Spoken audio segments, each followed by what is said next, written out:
Well, I know that we're going to have people continuing to stream in, but let's go ahead and start because we've had a whole bunch of wonderful PowerPoint presentations that hopefully you all have had a chance to view. If you haven't, I would encourage you to go to the landing page for the symposium at the Undergraduate Research Council site on the valdosta.edu website. And there will be a link there to our YouTube page that features all of these great presentations that will give you an idea into the great research that our students are doing. And so this session is to allow for questions about the PowerPoints that you were able to view on YouTube. To initiate some of you who haven't had a chance to watch them all yet, though, we're going to go through briefly and allow our presenters to kind of give a brief elevator pitch of what their presentations were about, so that you can understand kind of the basic argument that they're making, and hopefully you can have some great questions feed from there. And so I am just going to kind of go in the order that the program says. And our first participant is Laura Northrup. Her presentation was called Angelo's Fall from Heaven in Shakespeare's Measure for Measure. Laura, would you like to tell us a little bit about it? Absolutely. So my presentation was about Angelo in Measure for Measure and his fall from grace and essentially fall from immortality, because he really was treated like an immortal being throughout a good portion of the play until he met his love interest, Isabella, and sort of fell from that grace that he had been presented that entire time. And I end up looking at this through like a psychological lens and studied his ego, superego, and id, and how they all interacted to create such a fall. Excellent. Yes, absolutely. We need all the id help we can get with Shakespeare. That is great. Our next participant is Joshua Williams. His presentation was called Enneagram, Validity and Reliability. And I might have said Enneagram wrong. Mr. Jackson, excuse me, Mr. Williams. That's all right. But my presentation was about the Enneagram and the Enneagram, yes. And I was trying to find out if the Enneagram is as reliable and as valid as other popular personality tests, like the Myers-Briggs or the Big Five. Several correlations were run to see if they were significant against each other. That is excellent. That is excellent. We need all the help we can get with that. People get a little obsessed about the Myers-Briggs. We need all the alternatives we can find.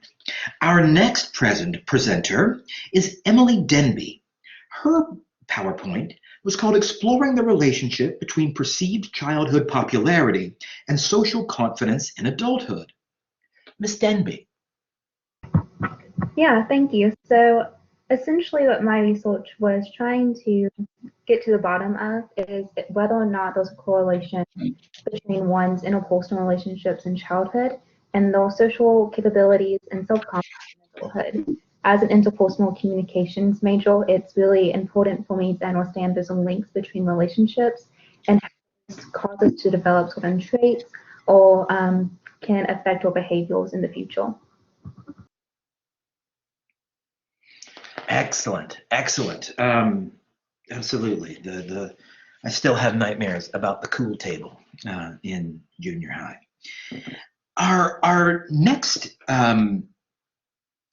presentation was a combined presentation from Jessica Smith, Faith Pearson, and Carmen Juarez. Their presentation was titled The Life Science Content Knowledge and Scientific Skills Students in Georgia K-5 Settings Learn Across the Grades. Ms. Smith? Or Ms. Pearson? Yes, I'm Ms. Pearson. Is it okay if I go ahead? Absolutely. Okay. Our research presentation, we really focused on identifying the life science content knowledge and scientific skills that students in Georgia grades K through 5 are expected to learn across the grades. Additionally, we focused on researching effective resources for both students and teachers to access in order to further develop and design their science curricula. That is excellent. Important research. Do either of our other presenters with that thing have presentation have anything to add, or does that seem like a good pitch? Faith and Carmen? Seem pretty confident with it? All right. I will take that as a yes. Our next presentation is from Alexander Morgan and Tabitha Palmer. It's called Mathematical Model for the Coronavirus Spread in El Paso, Texas. What we did is we took a model that we learned in class, and it was a population growth model, and realized that it can be applied to a virus or disease spread.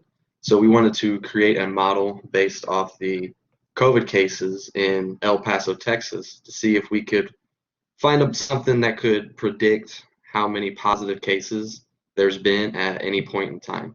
And that's basically all we did with it. That's excellent. That's such an important subject right now in particular. Our next presentation is from Lucas Smidas. It is titled Medicinal and Commercial Properties of Elysium verum and Related Species. Yes, so my project was with the biology department. I worked with Dr. Carter. This was actually what I focused on for my senior seminar project, so it was great to revisit and relearn some new things. Basically, my research has to do with the field of ethnobotany. I chose a plant that was used historically and is used currently for its medicinal properties. In the case of Elysium verum, the main component is shikimic acid. If that doesn't sound familiar to you, I would not be shocked, but that is a primary active ingredient in what many people know as Tamiflu, which is a medicine that you would drink to protect yourself or to treat the symptoms of the flu, influenza A and B. So my research dived into what other properties Elysium verum has against other diseases, such as I believe a few were a Newcastle virus. There was a few other things. Oh, and Dr. Laverne apparently had a question about mine. Yep, we're going to save we'll get to those in just a minute. Are we saving those to the end? Yeah, absolutely. We're just going to run through these real quick, and then we'll just start firing questions at you. Oh, okay. Well, basically, in a sense, my research, it was focusing not only on antiviral properties, but I also dive into antifungal properties because Georgia, we're big on agriculture, so I wanted to see how it could apply to that. And I also compared to sister species that it's commonly either mistaken for or that grows locally around here. So, yeah. Excellent, excellent. And our final participant is Dylan Boggs, and the presentation is titled Analysis of Traffic Flow at Selected Cross Sections near VSU. All right, so my name's Dylan Boggs, and I worked with the engineering department with Dr. Jotty, and basically what this project was about was we're working on a project called Smart City, and we're basically trying to create like it safer for pedestrians to cross the roads at the college. So I had to go to the intersection at the student union and at Drexel Park. So I basically went for 2 days and in 30-minute intervals, and I counted the pedestrians, and I also I recorded their direction of path, like north, south, east, and west. And I figured I went during a busy day because I needed some good data. So we're using that data as a before and after study of whenever the app comes out. Then we're going to do another research and a pedestrian count and see if the application has worked or not. And it also helps for first responders too to get to their destinations quicker, so they won't have to slow down at stoplights and stuff. And that's what the project was mainly about.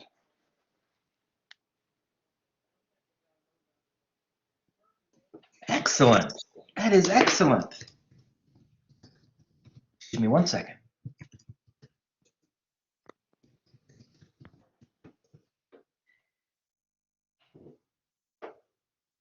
Okay. All right. So we do have, I'm sorry, one additional presenter who I missed. Ms. Jackson, I do apologize. I would like to introduce you to Jayla Jackson.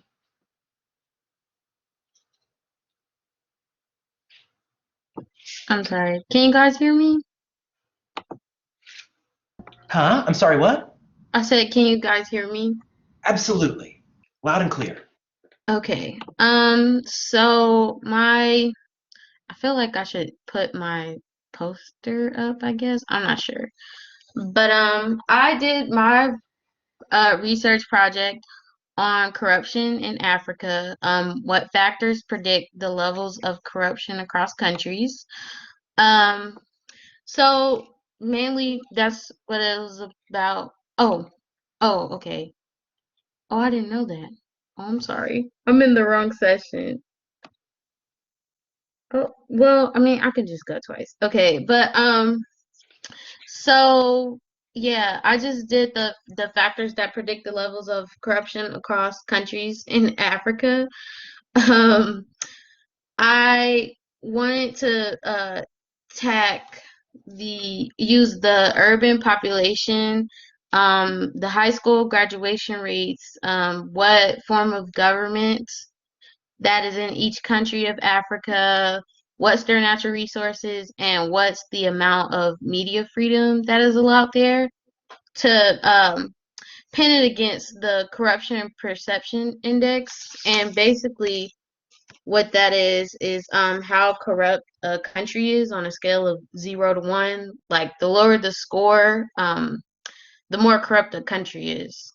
That's all. Thank you. Excellent. Excellent.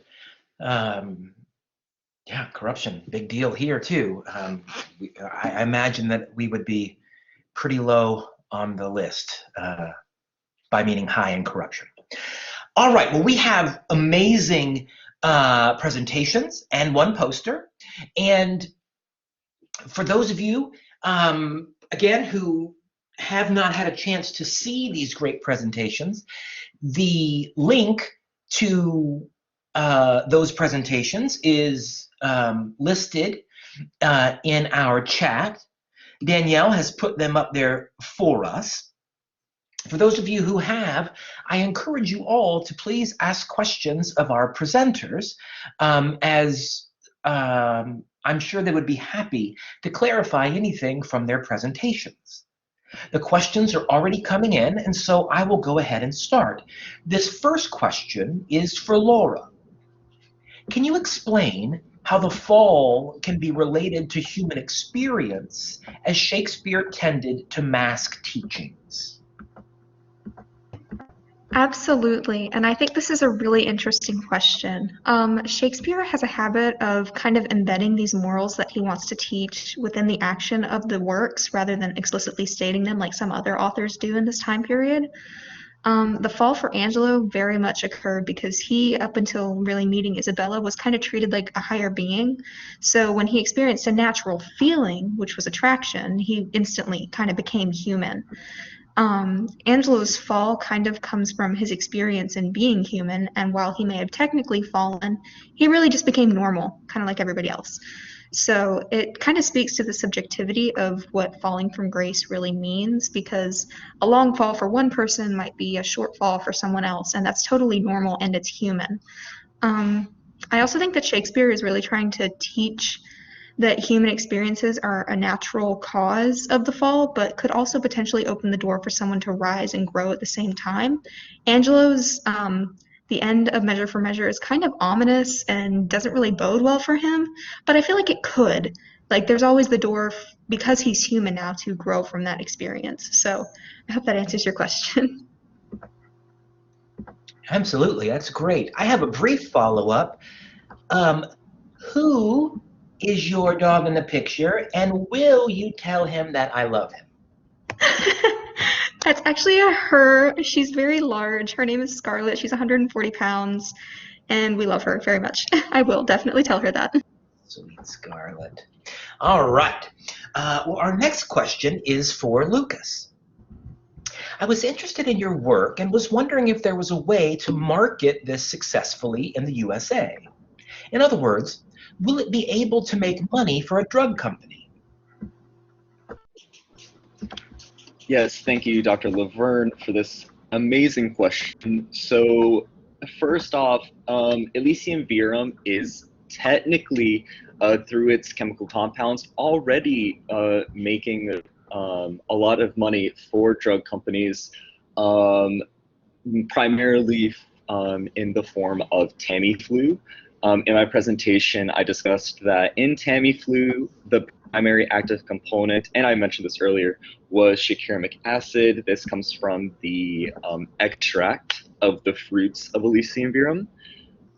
So for those who don't know, Tamiflu is an oral antiviral drug, again, approved by the FDA. It is sold in really every pharmacy, any sort of supermarket, like the most common is like Publix, there's CVS, Walgreens. Tamiflu is found everywhere.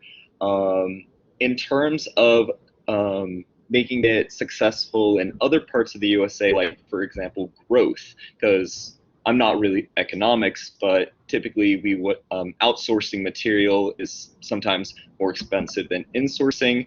However, there's a reason for that, and that has to do with how Elysium verum grows.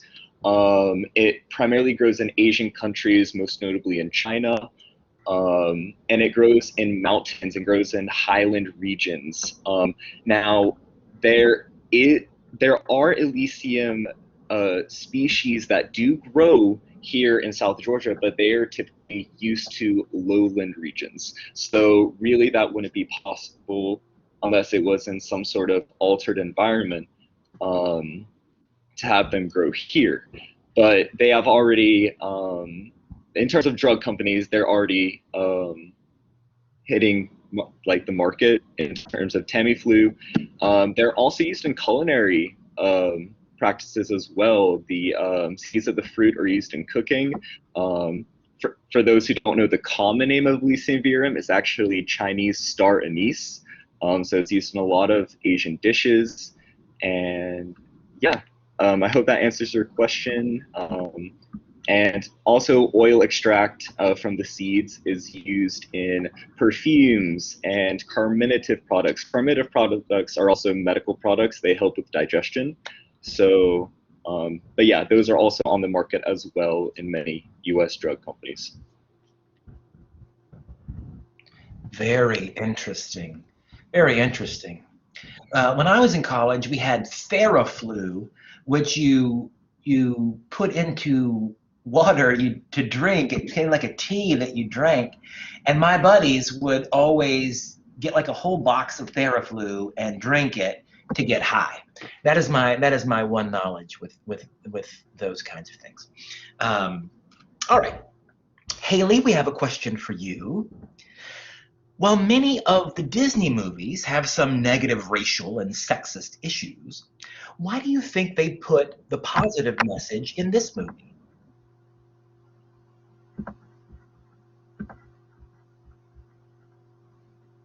Wait, I'm sorry. I shouldn't have asked that. Haley is not here. Sorry, Dr. Lovren. We're not going to be able to get that one answered for you right now. That is my fault. So let's move on to Joshua. How is this new test superior to the current personality indicators?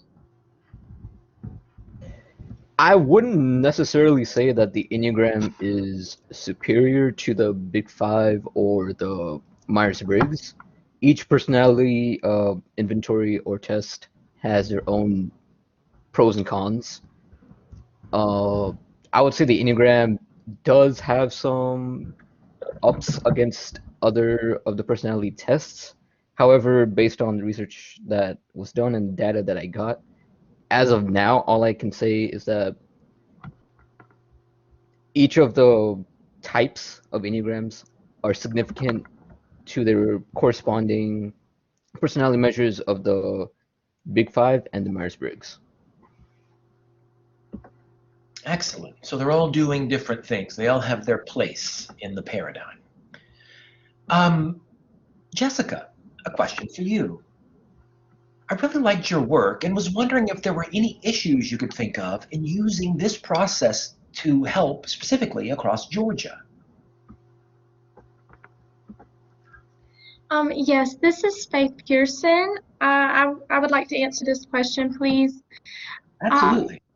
Some issues when teaching about science in grades K through 5, it is really important to have an inquiry-based instruction and a hands-on approach.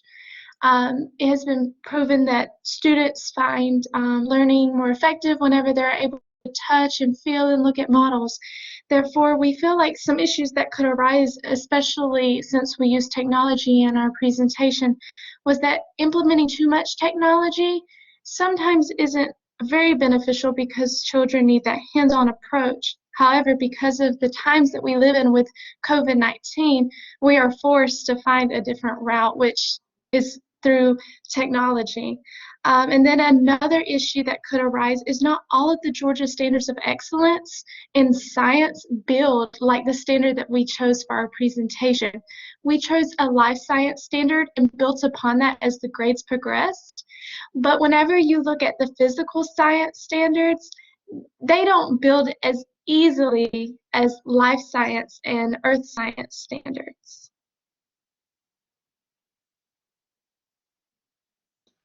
Very good point. Very good point. Our next question is for Dylan. Did you find that there were worse times during the day that were more dangerous? Is there something that can be done to help keep people safe? Well, in this research, I figured that the reason I went to each crosswalk around 12 to up to 1 o'clock was mainly because I knew that at that time a period is probably, I was just guessing at that point, but was probably one of the busiest times of the day because I mean lunchtime everywhere is always busy, and it's in the middle of the day. It's not too early, it's not too late, and there's a lot of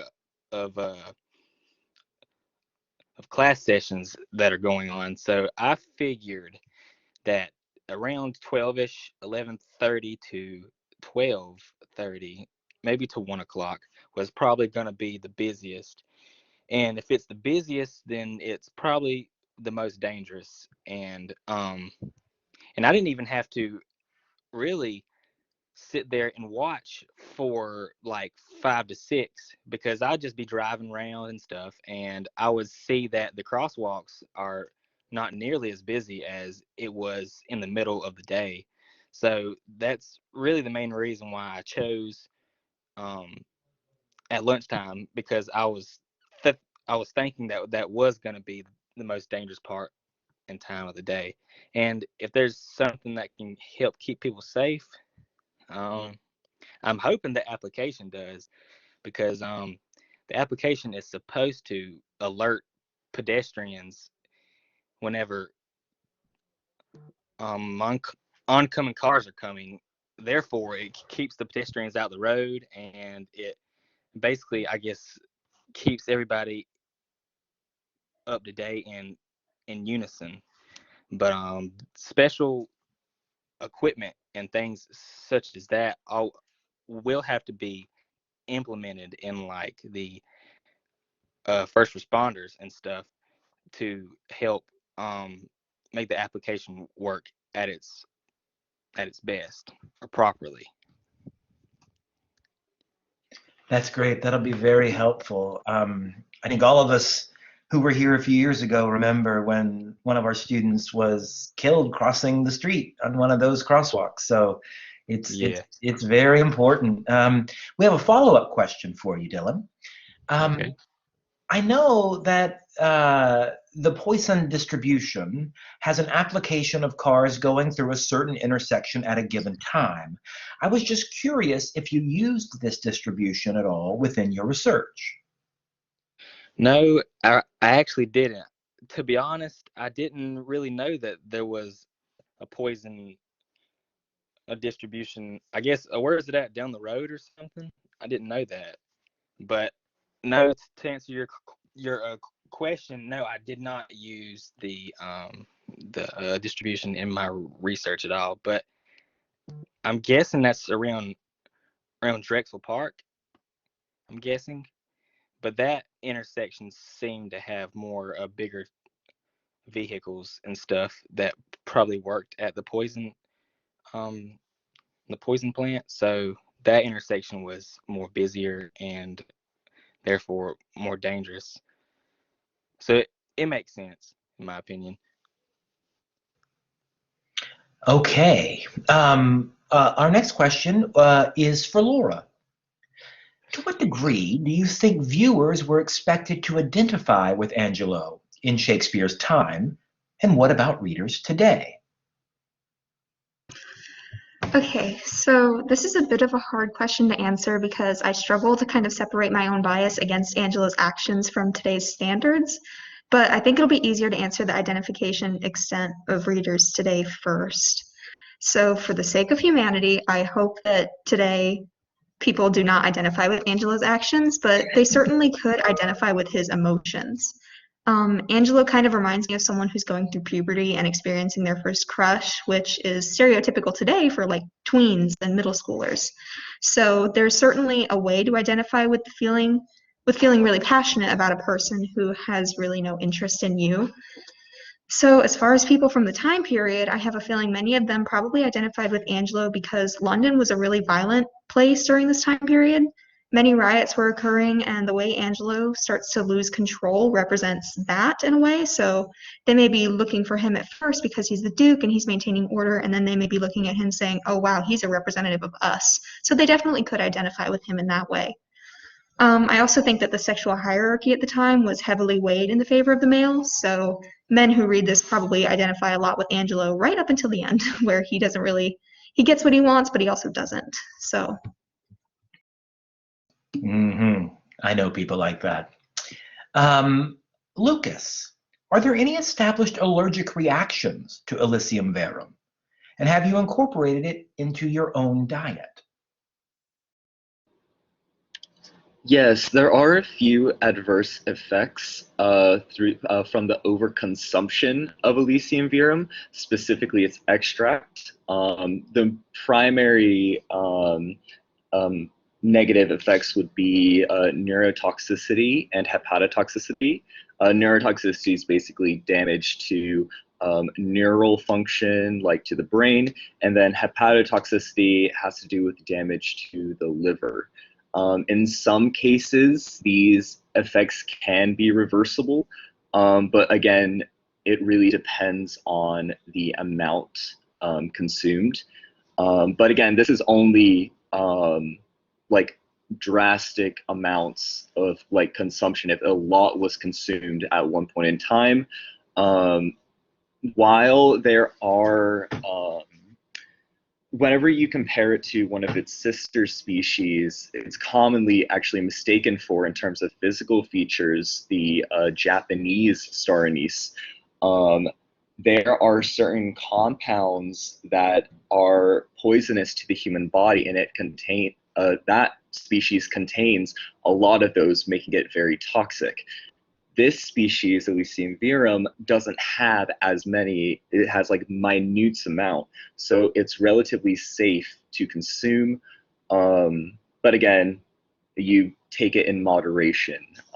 It's a very common saying whenever you apply it to plants. And in the case of Tamiflu, which, as I mentioned previously, is Elysium verum is one of its primary components. Adverse effects could range from nausea to vomiting, diarrhea, constipation, typical stuff that you would see in antiviral treatments. So yes, there are some allergic reactions or adverse reactions, but again, it also depends on the person and their medical history. And have I incorporated it into my own diet? I have used star anise in cooking before. Back, I think it was a few semesters ago, I just tried like a week of Asian cuisine. Like I would cook it myself, and one of the components I used was star anise, and the dishes, from what I remember, turned out really good. But as for like extracts, using them in like teas or anything like that, I personally have not tried any of them. All right. Now I have a question for Emily. It seems like a very important issue. What can we do to build the confidence to help students gain confidence? Yeah, so kind of the first thing that came to my mind when looking at this question is the assumption that I think a lot of us have about, kids in school, as you mentioned, or the cool table, those popular kids and where they end up later. I think our assumption is that they become famous, highly confident, and just able to take on the world. However, what I actually found in my research was contrasting to that. In my literature studies, I found that those who were popular were actually more likely to struggle with adapting to adulthood. And in the actual survey that I used throughout the collection of information, I did find that there was a positive correlation between popularity and self-confidence. However, it was very weak, and there was even, so the weak correlation there was only 0.24, and then that was even lower in terms of one's confidence in social situations, with only 0.049. So it really didn't impact it as greatly as I thought it would originally walking in. So what that tells us looking at that is that while there is a connection, it's not nearly as strong as we may think it is on the surface.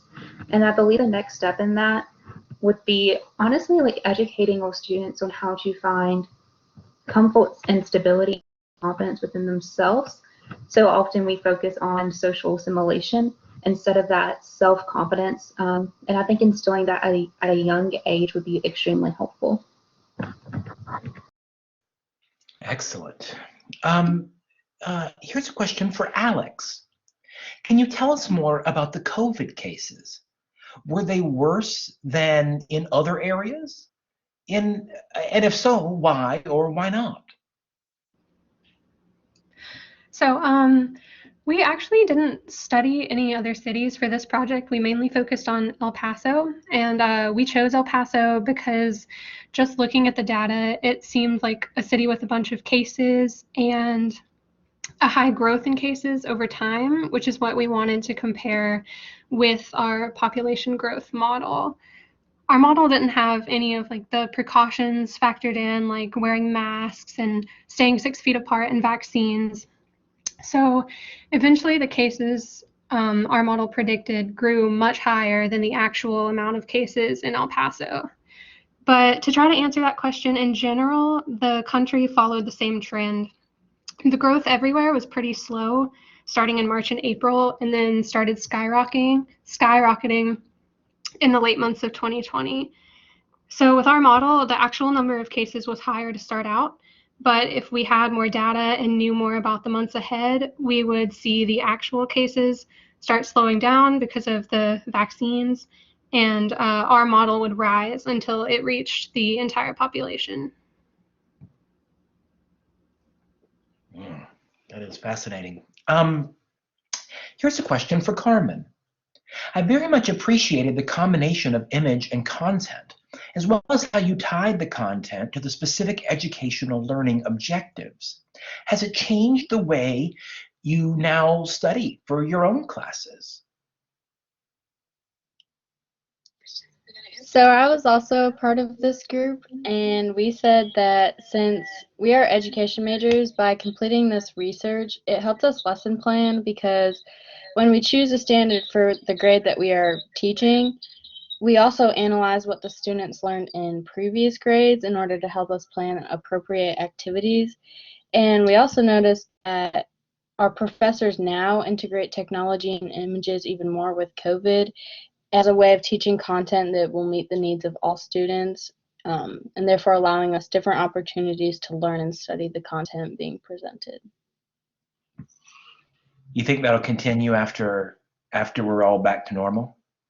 I think so, because I think technology is becoming more and more important, and teachers use it as a way of teaching content. So I think it'll continue after all of this. Excellent. Joshua, did this research make you reflect at all on the potential role of personality tests in society in the future?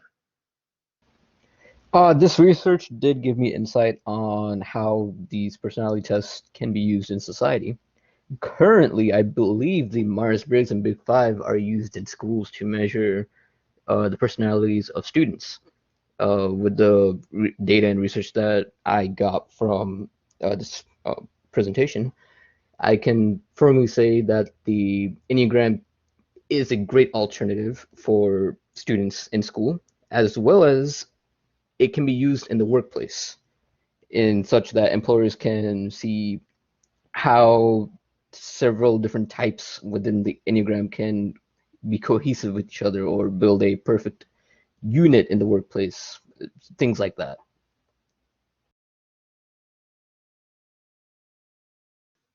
Excellent. Here's another question for Emily.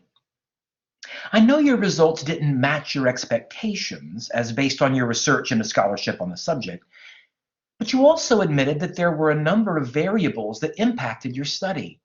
So I was wondering, where is your thinking on this problem right now? Yeah, excellent question.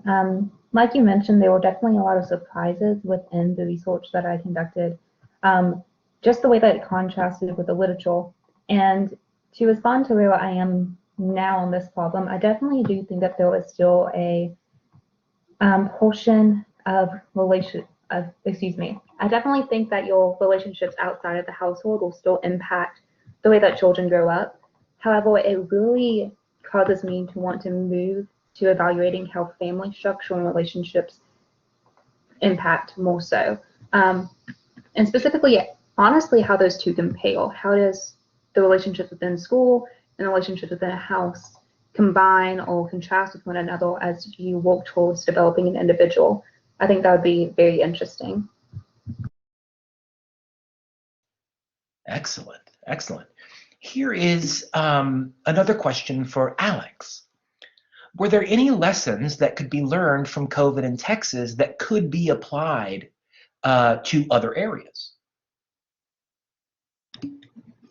We actually didn't research any techniques for handling the COVID cases. All we dealt with was the data in terms of how many cases there were, and we just tried to fit it into a function essentially. So we don't really have an answer for that question because we didn't research anything supporting that.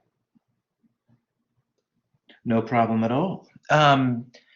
This next question is for Carmen or Jessica or Faith. Can you explain why you think we are having problems with science in our schools today?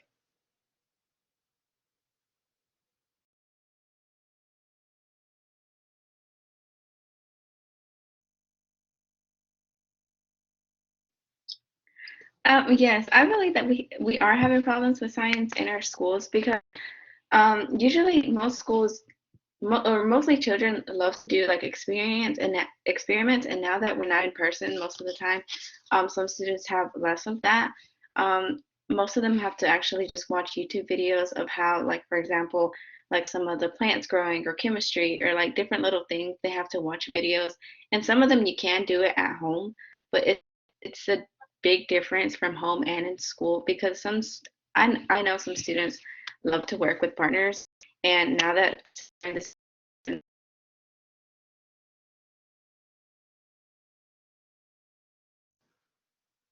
actual hand to hand, like hands on hand activity and stuff.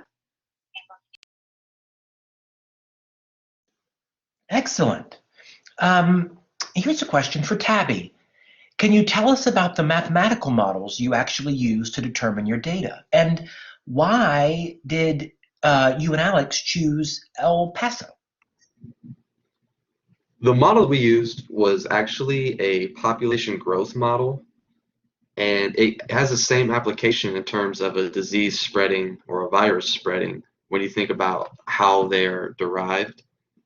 So that was the one that we used. We use one that has limits because there's also one without limits, and that just grows exponentially.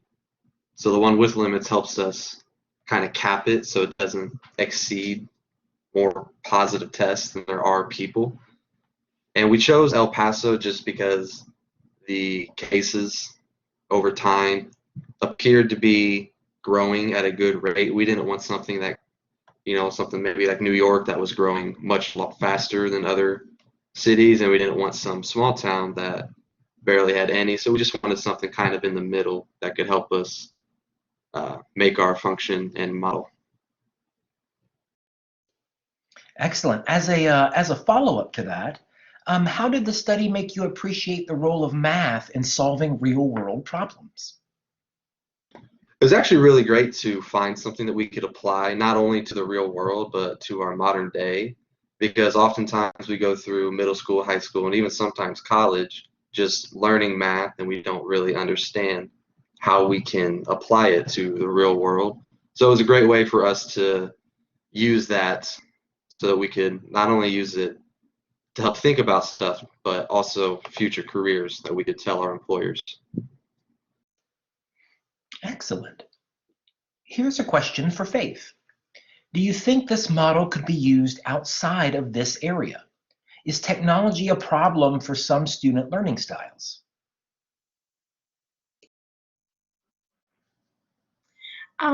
Absolutely. Yes to both of these questions. The first one, I think yes, because all of the Georgia Standards of Excellence in every content level build upon each other.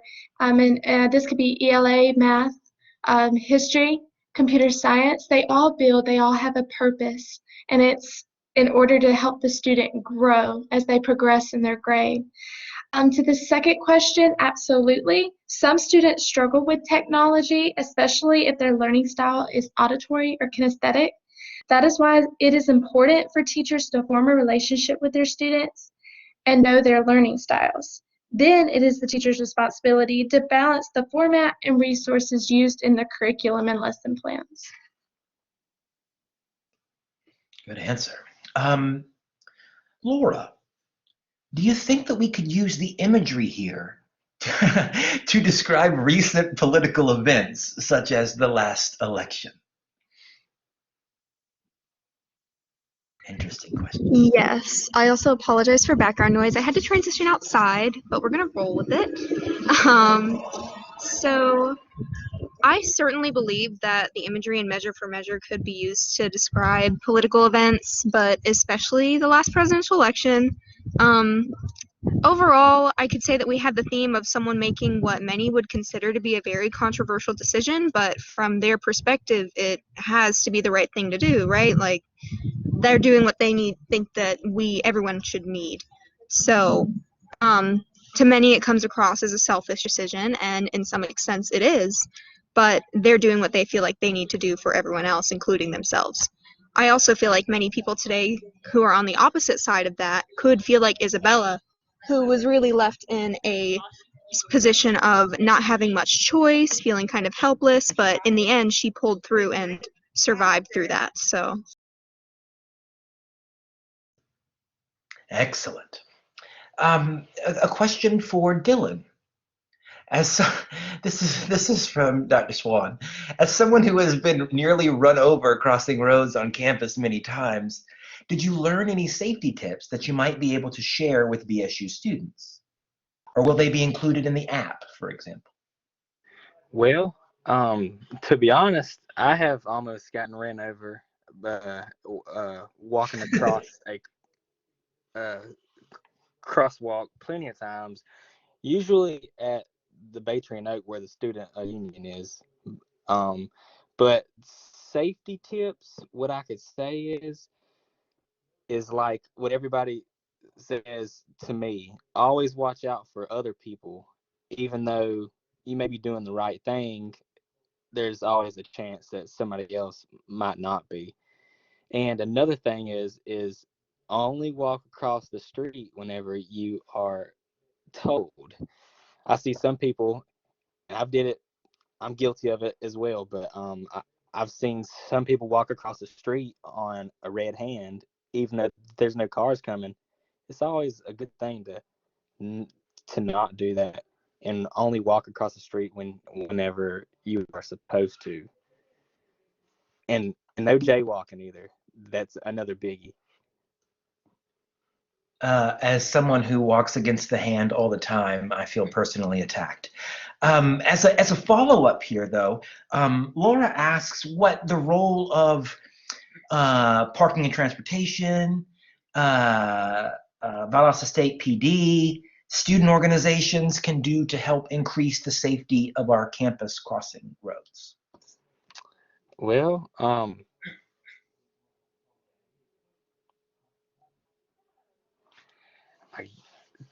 I guess I haven't really had time to think about this, but could increase in safety on our campus. Well, I would think honestly, all of us just need to work together and be on the same page and understand and have a feel of what our goal is that we're trying to achieve. But parking is something else that we have discussed. It's kind of a hassle to park across the street from a crosswalk or anything, or waste time trying to find a parking spot. And we haven't really talked a lot about that, but it was an idea that we was gonna, make a project out of that as well. But to answer your question, hopefully it does answer your question. Just all work together and communicate, to be honest. That sounds good. I very much want to be able to blame the police when I get hit by a car, because I feel like that's going to happen sooner than later. Now that we're running up on, we just have a few minutes left, and so I wanted to open it up to the presenters. We have a question here that applies to everyone, and Dr. Lovren was wondering about the surprises and challenges that you faced in your research. Do any of you have something that you weren't expecting happen in your research, or a challenge that you weren't expecting in your research that you'd like to share with us, as we're all researchers too? Anyone feel free to speak up if you have any instances of surprises or challenges that you'd like to discuss. For my research, I was actually relatively surprised how effective Elysium verum was against plant pathogens. Whenever you think about like the components of a plant fighting another plant, you would think like it's typically a bad thing.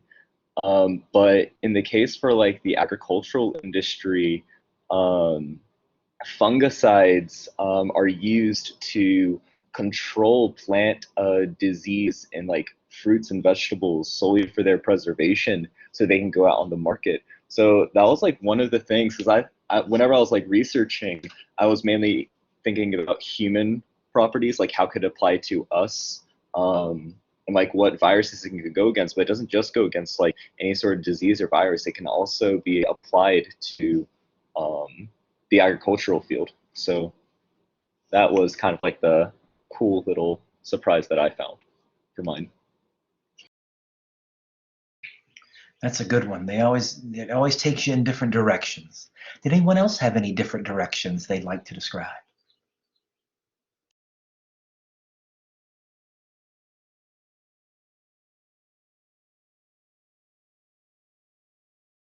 Laura, go ahead. Yeah, so I briefly mentioned it earlier, but I think one of the biggest challenges I had with my research was really separating my personal bias and today's standards from Angelo's actions. And something Dr. Heyer tells us all the time is that these works are a product of their time. So you have to accept that a little bit and try to move beyond it. But I will say that it's very hard when you consider what Isabella went through and her assault in several degrees, both mentally and physically. And I think that was probably the biggest challenge of writing this paper, was trying to put myself in Angelo's mind to the extent of understanding and almost making up reasons for why he did what he did. And it was interesting to explore that, but also challenging at the same time. I think that's right. It's very difficult. And in history, we call that presentism.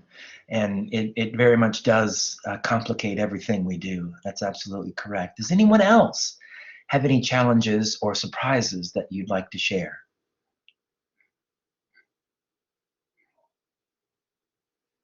Have any of you ever dosed Theraflu to get high? I can't say that I have. All right, no on both counts. That's okay. Probably best for everybody. Well, I just want to say thank you to all of our amazing presenters. Great job answering questions. And I would like to remind all of our listeners that for those of you who haven't already seen their presentations, but have had your interest piqued by their great answers to all of these questions, please go over to the landing page that is up on the chat and that Danielle has just put in the chat, and you can find all of those presentations on YouTube, so you can go back and get more details on all of their great and hard work that they have put in. We thank them again for their participation in the symposium. We thank you all for asking great questions and listening, and we hope that you will come back for more of our undergraduate research symposium for the rest of the week, including our 3-minute thesis video competition, which will be taking place at 6:30 this evening. I think, if I'm correct, we'll see Mr. Boggs there again. And with that, I will say good afternoon, and I hope to see you all again this evening.